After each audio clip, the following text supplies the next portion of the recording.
Good morning to everyone. Last 2-3 দিন ধরে যে শীতটা পড়েছে, যারা শীত পছন্দ করো না তাদের জন্য খুবই কষ্টকর। আমি ব্যাপারটা বুঝতে পারি, কারণ আমি তাদের মধ্যেই একজন। কয়েকদিন ধরে এই সকালবেলা ঘুম ভাঙলেও বিছানা থেকে আর উঠতে ইচ্ছা করে না। বাট আজকে সকালটা একটু অন্যরকম। উঠে পড়েছি তাড়াতাড়ি মানে আমার 8:30। তো উঠেই একটু ফ্রেশ হয়ে নিলাম, জল টল খেয়ে স্নানটাও সেরে নিয়েছি। আর ঘরটাও একটু পরিষ্কার করে নিলাম হালকা, কারণ আজকে একটু কাজ আছে।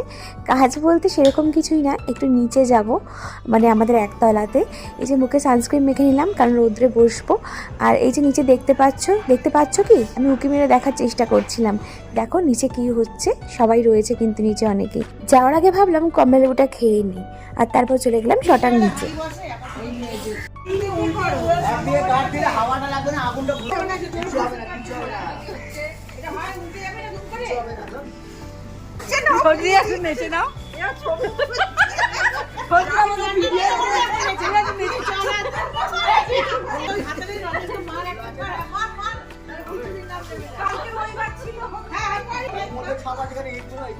দেখতেই পাচ্ছ সবাই খুব হাসাহাসি করছে। আর এই দেখো সবজি টবজি সব কাটা হয়ে গেছে, এদিকে কড়ার গায়ে এরকমভাবে মাটি মাখানো হচ্ছে।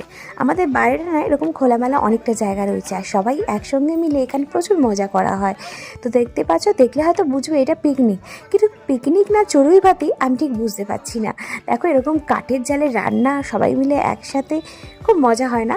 তো আজকে আমাদের বাড়িতে কিন্তু হচ্ছিল খিচুড়ি পিকনিক। তো দেখো সব সবজি টবজি গোটা হয়ে গেছে, ফার্স্টে চাটনিও রান্না হয়ে গেছে, আর এইটা হচ্ছিল লাবড়া বা ছ্যাঁচড়া, কি বলবো জানি না, যেটা বলে আর কি। আমাকেই টেস্ট করতে দিয়েছিল, দেখো আমি টেস্ট করে দেখলাম ফার্স্ট, এটা কিন্তু বেশ ভালোই হয়েছে। আর তারপরে খিচুড়িটা বসিয়েছিল লাস্টে সবার। তবে এটা টেস্ট করার পরে আমি ওপরে গিয়ে রেডি হয়ে নিলাম।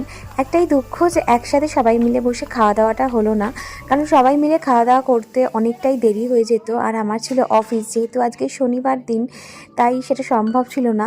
আর সুমিত আর বাড়ির যারা যারা অফিসের ব্যাপার ছিল সবাই সকালবেলা বেরিয়ে গিয়েছিল, তাই আমিও খিচুড়ি, চচ্চড়ি, চাটনি, পাঁপড় সমস্ত কিছু নিয়ে অফিস চলে এসেছিলাম।